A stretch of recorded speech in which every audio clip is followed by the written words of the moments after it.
जय सिया राम मित्रों, हिंदू धर्म पे आघात का एक भी मौका हमारे विरोधी नहीं छोड़ते हैं। अभी दशहरा आने वाला, दशहरा के लिए भी गाइडलाइन जारी हुआ है। मैं यह प्रश्न पूछना चाहता हूँ कि मूर्ति कितने फीट की रहेगी, 4 फीट की या 40 फीट की, यह निर्देश देने वाले आप कौन होते हैं? आप निर्धारित करेंगे कि हम अपनी माता की प्रतिमा कितनी बड़ी बनाएंगे? अरे आप ये निर्देश दीजिए कि पंडाल में भीड़ नहीं लगना चाहिए, विधि व्यवस्था अस्त व्यस्त नहीं होना चाहिए, लोग एक साथ जुड़ मिल के नहीं आने चाहिए, जुड़ के नहीं आने चाहिए, एक दूसरे से स्पर्श नहीं होना चाहिए। निर्देश एकदम जरूरी है। लोगों को भीड़ नहीं लगाना चाहिए, इसका पूर्ण समर्थन हम लोग करते हैं इस विषय का, और इसका पालन भी हम लोग करेंगे, इसमें कोई दो राय नहीं है। लेकिन इन विषयों का पालन केवल हम ही लोगों पे करना है क्या? हम ही लोग केवल इसका पालन करेंगे क्या?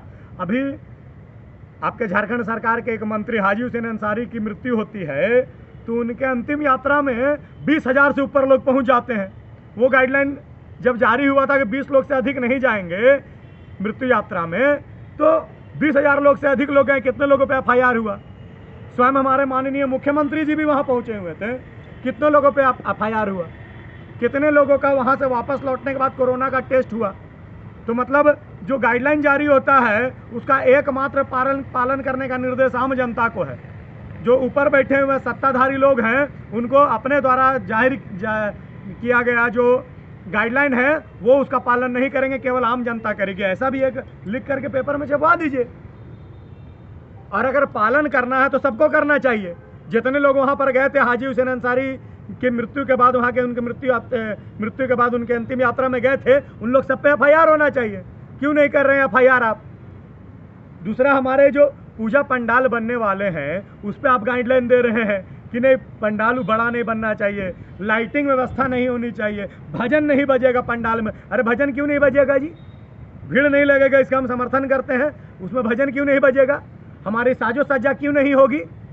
बोलते भोग वितरण नहीं होगा, वो गाइडलाइन में आया हुआ है। जब लॉकडाउन चल रहा था, हजारों लोग लंबा लंबा लाइन लगा करके भोजन ले रहे थे। संघ के स्वयंसेवक लोग और अनेकों संगठनों के कार्यकर्ता लोग भोजन करा रहे थे, दूरी मेंटेन करते हुए सबको। तो उनको भोजन भी नहीं बंटना चाहिए था आपके हिसाब से? तो हमारा जब भोग वितरण होगा तो भोग वितरण में क्या समस्या है आपको? हम लोग दूरी का पालन करते हुए नियम अनुसार अपना प्रसाद ग्रहण करेंगे। हिंदू धर्म पे आघात करना छोड़िए, हमारी आस्थाओं पर प्रश्न उठाना छोड़िए।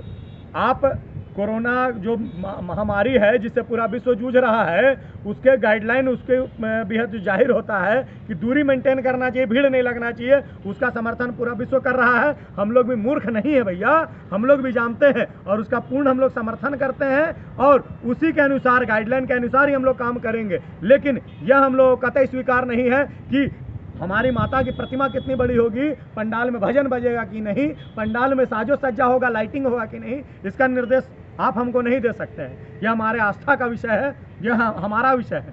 अगर इस पे आप विषय उठाते हैं, इस पर प्रश्न उठाते हैं, तो इसका पुरजोर विरोध का सामना करने के लिए आप तैयार रहें।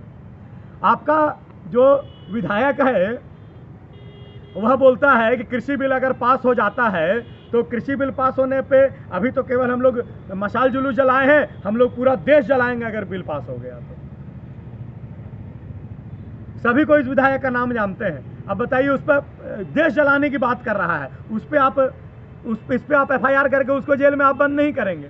लेकिन अगर हमारा एक 2-3 पुजेरी मिल करके पंडाल में पूजा करने चले जाएंगे तो आप बोलेंगे नहीं, पंडाल में भीड़ नहीं लगाना है। 2 से 3 लोग कैसे आ गए आप?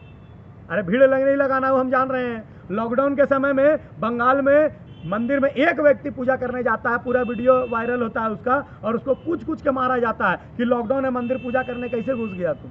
अनलॉक शुरू होने के बाद अभी यहाँ पर भी अगर पूजा पंडाल में 2 से 3 लोग जाएंगे, अगर आप बाहर एक व्यक्ति हाथ जोड़ के खड़ा भी रहेगा तो आप उसको डंडा मार देंगे और मार करके उसको अधमरा कर देंगे और बोलेंगे हम लोग सरकार का निर्देश का पालन कर रहे थे। भैया, ये अत्याचार नहीं सहेंगे हम लोग।